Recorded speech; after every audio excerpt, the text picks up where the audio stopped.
Selamat malam, selamat datang di Mata Najwa. Saya Najwa Shihab, tuan rumah Mata Najwa. KPK tak pernah sepi dari permasalahan yang sekarang bahkan bisa bikin kapiran. Jika dulu KPK banyak ditentang dari luar, kini dari dalam pun bisa syarat bola liar. KPK sedang menghadapi banyak sekali jeram, KPK terancam dihimpit dari luar dan dalam. Pansel KPK kadung loloskan nama-nama meragukan mereka-mereka yang diduga punya banyak konflik kepentingan. Apa jadinya jika KPK dipimpin orang bermasalah? Apa bisa tangan kotor memberantas rasuah? Inilah Mata Najwa, hidup mati KPK.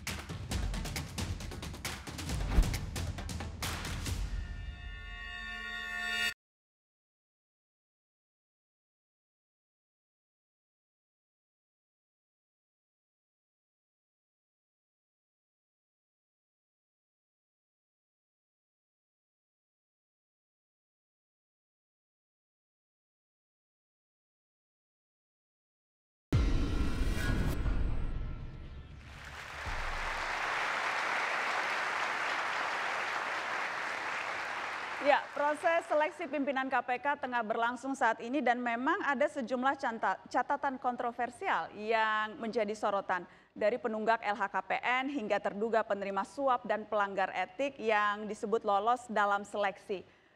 Malam ini Mata Najwa mengundang 20 calon pimpinan KPK. Tapi hanya 2 yang berani datang ke Mata Najwa. Dan saya perkenalkan mereka, ada Robi Arya dan Nurul Gufron. Selamat malam Pak Robi, selamat malam Pak Nurul. Selamat malam. Terima kasih sudah hadir, sudah bersedia hadir di Mata Najwa. Saya bilang hanya 2 yang berani karena yang lain memang alasannya macam-macam. Tapi Anda mau hadir, terima kasih. Kenapa mau hadir Pak Nurul? Ya, ini bagian dari akuntabilitas saya secara pribadi kepada publik apakah layak atau tidak. Jadi Anda berani untuk diuji juga? Silahkan gitu. Silahkan, terima kasih. Saya tidak akan menguji sebetulnya. Hanya ingin bertanya lebih jauh. Saya akan mulai ke Pak Robi. Yang jelas Anda berdua ini PNS. PNS. Pak Robi, Anda bekerja di Sekretariat Kabinet. Kabinet, betul. Menjadi PNS sudah berapa lama? Sekitar 25 tahun ya. 25 tahun Ya. dan berpindah-pindah tugas atau selalu di tempat yang sama? Pernah di Komnas HAM, pernah di UKP 3R, itu sebelum UKP 4, UKP 3R. Dan yang sekarang posisi Anda di Sekretariat Kabinet. Sekretariat Kabinet. Di bawah Pak Pramono Anung. Oke, dan Anda sebetulnya ini kali ketiga mendaftar menjadi calon pimpinan KPK? Kali ketiga ya. Kali ketiga. Terakhir kan dengan Pak Busroh di fit and proper test tahap akhir. Dan selain mendaftar calon pimpinan, Anda juga pernah mendaftar sebagai Sekjen KPK? Ya, Sekjen KPK dari 5.800, 2. Tersisa saya dan satunya lagi. Tapi tidak dipilih juga oleh pimpinan KPK, saya nggak ngerti dah. Jadi ini semacam apa? Ambisi, obsesi, keinginan kenapa sampai bertahun-tahun mencoba untuk masuk KPK? I think root cause of all the government's problem itu corruption, korupsi. Jadi, di ujung tombak lembaga ini KPK.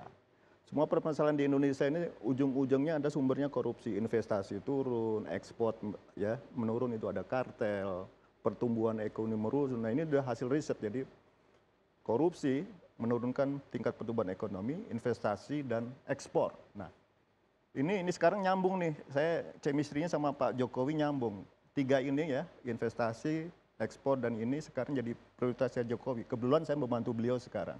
Nah, di KPK nanti saya ingin bersama beliau, gimana caranya KPK ini lebih bermanfaat lagi ya. Nggak hanya nangkep-nangkepin orang, membuat pemerintahan jadi mandek, ketakutan.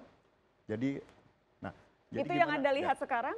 KPK membuat pemerintahan mandek? Saya kira iya. Tidak cukup bermanfaat KPK sekarang? Tidak cukup bermanfaat, buktinya 273 triliun dana di daerah itu tidak digunakan karena pejabat tidak berani mengambilkan kebijakan, takut di OTT. Jadi dia ambil save-nya, jadi daripada saya ditangkap KPK mendingan nggak usah melakukan apa-apa. Jadi the government hasn't delivers apa yang diharapkan. Terbukti dengan government indicator effectiveness kita menurut World Bank, Oke. Sejak KPK berdiri sampai sekarang selalu di bawah 50 percentile rank. Kita pemerintahan yang nggak efektif. Nah, ke depan saya nanti juga memimpin KPK, indikatornya bukan IPK lagi, tapi government effectiveness. Visi KPK itu keliru. Dia kan bebas dari korupsi Indonesia. Itu keliru. Itu Jadi membuat Anda mau masuk, buat orang nangkapin orang. Jadi penyidiknya nangkapin orang tuh. Targetnya ya, pokoknya yang penting nangkepin orang supaya target tercapai. Dia karena berpikirnya gimana. jadi kalau Anda ya. jadi pimpinan KPK, Anda tidak akan nangkepin orang? Saya tidak akan nangkepin orang. Kalau Jadi pimpinan, apa tugas Anda kalau bukan nangkepin orang? gimana membuat pemerintah efektif dengan pencegahan yang sistemik. Ya, saya di bawah saya nanti, silakan menteri, presiden, anggota DPR bekerja dengan tenang dan kepala daerah.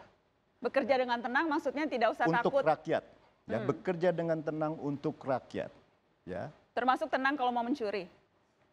ya tidak begitu. Ya, tentu kita akan juga intip. Tapi gimana kita mencegah mereka supaya tidak mencuri? Itulah masalahnya. Sekarang kan, Oke. ya sekarang yang sistem itu membuat mereka mencuri, ya sistem itu membuat mereka sistem Baik. politik, rekrutmen politik dengan mahar-mahar segala macam, ya Pak Robi, yang jelas Anda sudah berkali-kali mendaftar tapi belum berhasil. Kalau Anda belum berhasil. Kalau Anda refleksi diri, kenapa kira-kira gagal terus? Saya kira saya belum, angin politiknya belum lah. Tapi kalau sekarang kan Pak Jokowi deh. Sekarang ya, jadi Anda menyebut-nyebut Pak Jokowi terus, Anda berharap Pak Jokowi akan memilih Anda begitu? ya tentulah ya kalau nggak didukung presiden saya nggak bisa bekerja. Ya kalau beliau nggak dukung ya lebih baik jangan dipilih.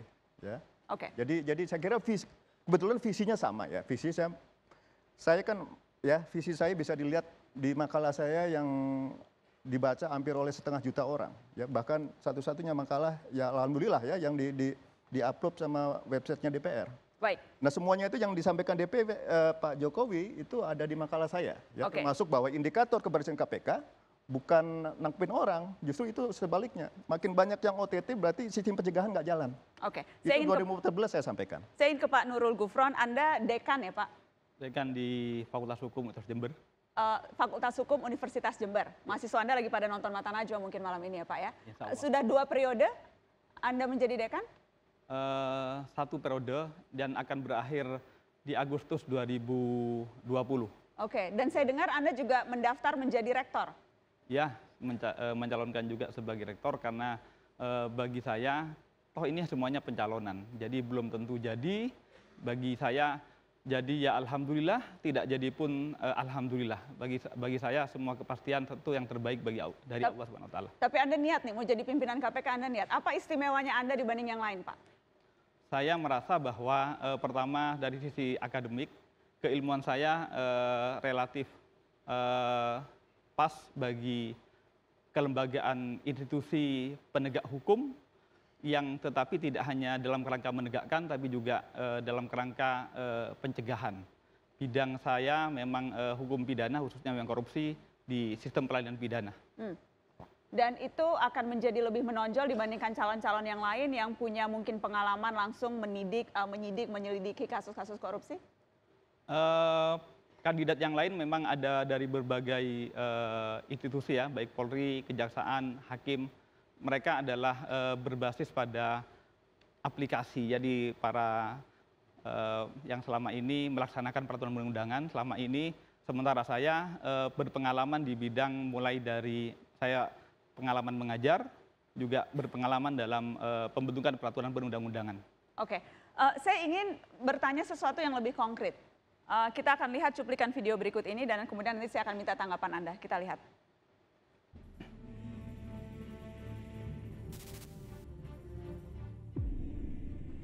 Saya kurang yakin ya. Kenapa?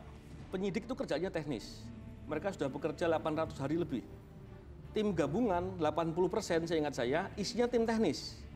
Orang-orang yang bekerja teknis dan itu disampaikan dari Humas Polri bahwa mereka dimasukkan dalam tim itu agar bisa menindaklanjuti secara teknis.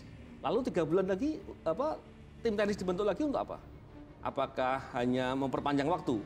Saya kira saya agak susah memahaminya. Kalau Anda terpilih jadi pimpinan KPK, Pak Nurul, sikap yang akan Anda ambil atas berlarut-larutnya kasus Novel Baswedan? Pertama, secara kelembagaan, KPK memiliki kewenangan mulai dari proses monitoring, supervisi, penindakan sampai kepada pencegahan ya. Maka setiap kelembagaan dan dengan institusi di dalamnya, dalam hal ini termasuk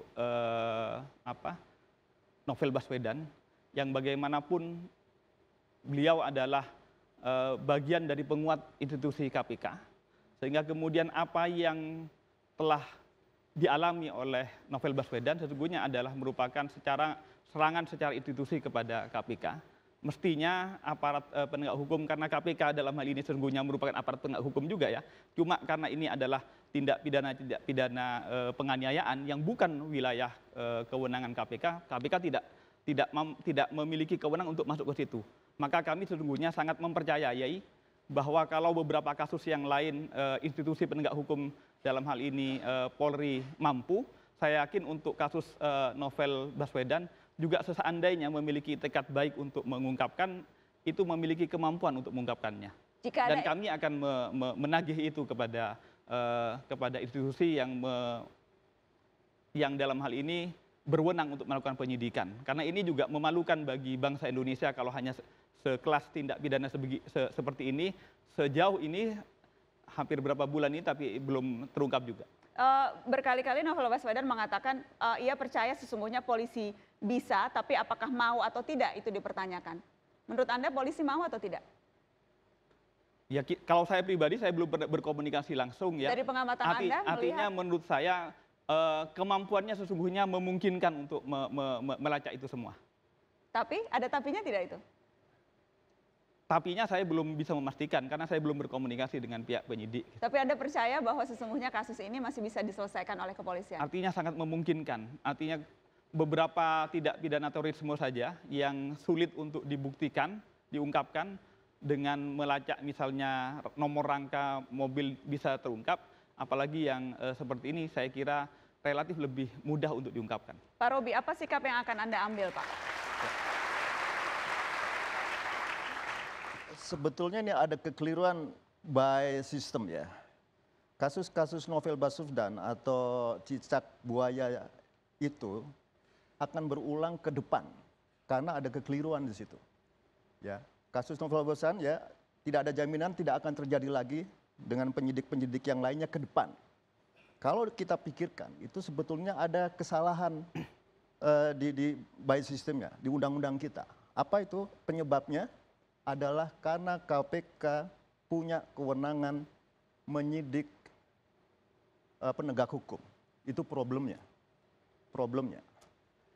Ketika saya bicara dengan komisioner ICAC di Sydney waktu saya postdoctoral research, komisioner ini ketawa, dia tanya sama saya, kamu penyidik di KPK dari mana? Dari kepolisian. Terus itu berhenti nggak polisi dari instansinya? Tidak, nanti kembali lagi. Dia ketawa. That's not make sense. Harus berhenti. Karena di ICAC polisinya berhenti. Jadi penuh. Nah, Anda perhatikan, cicak buaya dari jilid 1 sampai jilid 3 itu terjadi kalau KPK merangsek korupsi di Mabes TNI. Selalu terjadi. Pertama kan Pak, siapa yang pertama itu? Yang sekarang jadi petani? Sutno Juwaji. Sutno Juwaji. Kemarin terus Pak yang diserbu itu dengan Pak Joko Susilo. Ya? Nah, jadi apa solusinya? Itu karena KPK punya kewenangan di pasal ya termasuk korupsi di penegak hukum. Ya, begitu itu diserang lagi. Nah, makanya ini yang sekarang ini safety player nih kan pimpinan yang sekarang nggak berani ngacak-ngacak di Mabes Polri karena dia berpikir seperti itu. Jadi gini. Pimpinan sekarang safety player. Ya, solusi saya gini. Kita akan lanjutkan setelah pariwara. Tetap di Mata Najwa, kami kembali sesaat lagi.